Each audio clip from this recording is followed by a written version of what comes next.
family မှာပြောချင်တဲ့ညီကိုတို့အတွက်လွယ်ပြီကျွဲလို့ကောင်းတယ်ကျွန်တော်ဆောက်နေကြ chain တို့ဆိုရင် mastermind တစ်ကောင်နဲ့မိတ်ဆက်ပေးချင်ပါတယ် chain တို့ရဲ့ skill တွေက Yoshi နဲ့အတွက် beginner တွေအတွက်လည်းတင့်တော်သလို comfort ပစ်လို့ကောင်းတဲ့ hero တစ်ကောင်ဆိုလည်းမမှားပါဘူးဆိုတော့က chain ဆွဲမနေတော့ဘဲနဲ့ skill ရှင်းပြတာနဲ့ chip and tree လေးတွေပြောတဲ့စီကိုတွားလိုက်အောင်ပါ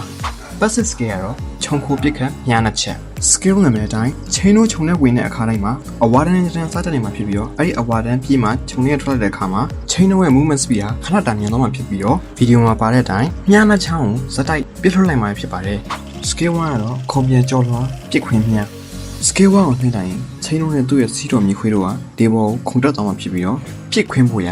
enhance visitor မြားတစ်စင်းကိုရရှိမှာဖြစ်ပါတယ်ဒါအပြင်မှာ skill 1ကိုနေရာနဲ့ကပ်ပြီးတောင်းလိုက်တဲ့အခါမှာဆိုရင်၎င်းနေရာကိုကြော်ထားလို့ရတော့မှာဖြစ်ပြီးတော့အဲ့ဒီနေရာကိုကြော်ထားနိုင်စွမ်းကဗီဒီယိုမှာပြထားတဲ့အတိုင်းနေရာအသေးအလက်အကြီးမရွေးဘဲနဲ့မြေပုံအပြင်ကိုကြော်တဲ့နေရာလွဲလို့ဘလို့နေရာမျိုးကိုမဆိုကြော်ထားနိုင်တဲ့ skill ပဲဖြစ်ပါတယ်ခုံပြန်ကြော်ထားတဲ့အကြောင်းပြီးပြီဆိုတော့လီဘောကိုခုံရိုင်းမှာတစ်ချက်ပြစ်လို့ရမယ် enhance visitor ပြခွင့်များအကြောင်းကိုပြောလိုက်အောင် chain တို့ရဲ့ passive ကရတဲ့ enhance visitor ကိုပြစ်လိုက်တဲ့အခါတိုင်းမှာ enemy ဟာ CC effect ကိုခံစားရမှာမဟုတ်ဘဲနဲ့ထဆောင်း damage နဲ့ knock effect ကိုခံစားရမှာဖြစ်ပါတယ်ဒီနေရာမှာဘာလို့ကျွန်တော် CC damage ကိုမခံစားရစေဘဲနဲ့ပြောရလဲဆိုတော့ chain တို့ရဲ့ skill 1ကရတဲ့ knock effect ကယာရီယာရဲ့ passive ကိုအသက်မဝင်စေတဲ့အတွက်ကြောင့်ပဲဖြစ်ပါတယ်ဒီ skill 1ဟာဆိုရင် chain တို့ရဲ့အထာအကျဆုံးနဲ့အသုံးဝင်ဆုံး skill ပဲဖြစ်ပြီးတော့ဒီ skill 1နဲ့ပဲ last hit လမ်းစားတာတွေ enemy ကိုလှမ်းညွှန်ရတဲ့အပြင်ကိုယ်တော့အတင်းလိုက်တဲ့ enemy ကိုသမင်လဲပြန်တစ်ချက်လှည့်ပြီးပစ်ခတ်ထားခဲ့လို့လည်းရပါသေးတယ်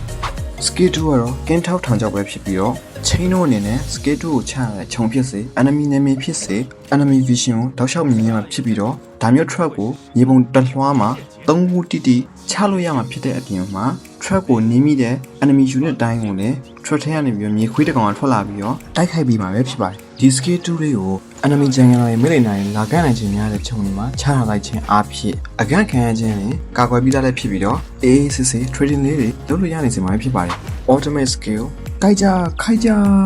ultimate skill ကတော့သုံးတဲ့ direction စမ်းကြဘက်ကနေ chain တို့ရဲ့မြေခွေးအုပ်တွေထွက်လာမှာဖြစ်ပြီးတော့ enemy တွေကို chain တို့နဲ့တူတိုက်ခိုက်မှာဖြစ်ပါတယ်တစ်ချိန်တည်းမှာပဲ chain တို့အနေနဲ့ထပ်ဆောင် movement speed ထပ်ဆောင် damage အပြင်မှာထပ်ဆောင် dash speed ကိုပါရရှိမှာဖြစ်ပြီးတော့ automate ဖွင့်ဝင်ကြီး10စက္ကန့်အတွင်းမှာ chain တို့ဟာ mobile ချင်းအ irritant လိုမျိုးလမ်းလျှောက်ရင်းနဲ့မြားပစ်ခတ်နေလို့ရအောင်မှာပဲဖြစ်ပါတယ်ဒါအပြင် automate သုံးလိုက်ရင်ထွက်လာတဲ့မြေခွေးကောင်ကြီးဟာလည်းပြင်မှာချရတဲ့ skill 2 trip ပမာဏနဲ့အထဲမှာဆူရတဲ့ skill 2 step ပမာဏပေါ်မူတည်ရဖြစ်တဲ့အတွက်ကြောင့် step များများဆူထားနိုင်တယ်ညီခွေးကောင်ရင်များများထွက်လေဆိုတဲ့အချက်ကိုလည်းတတိချက်စေချင်ပါတယ်နောက်တစ်ခုကတော့ ultimate ကတုံးလိုက်တဲ့ direction ရဲ့စမ်းကြဘက်ကနေညီခွေးထွက်လာဖြစ်တဲ့အတွက်ကြောင့် ultimate ကိုရှစ်တဲရဲနဲ့မသုံးဘဲနဲ့အနောက်ဘက်ကနေသုံးရဖြစ်ညီခွေးတွေက enemy နားကနေထွက်လာပြီးတော့ဒီမန်ဆန်ပို့ပြီးတော့ damage ပေးနိုင်မှာဖြစ်ပါတယ် chain တို့မှာပုံမှန်ရလို့တက်ကြီးမရှိပေမဲ့ personal skill 1ကိုကောင်းကောင်းအသုံးချပြီးတော့ enemy ကိုဖုတ်မယ် skill 2နဲ့ vision ကိုအသာစီးရယူမယ်နောက်ဆုံးပိတ်အရေးတာရင်တာသလို ultimate ပါသုံးပြီးတော့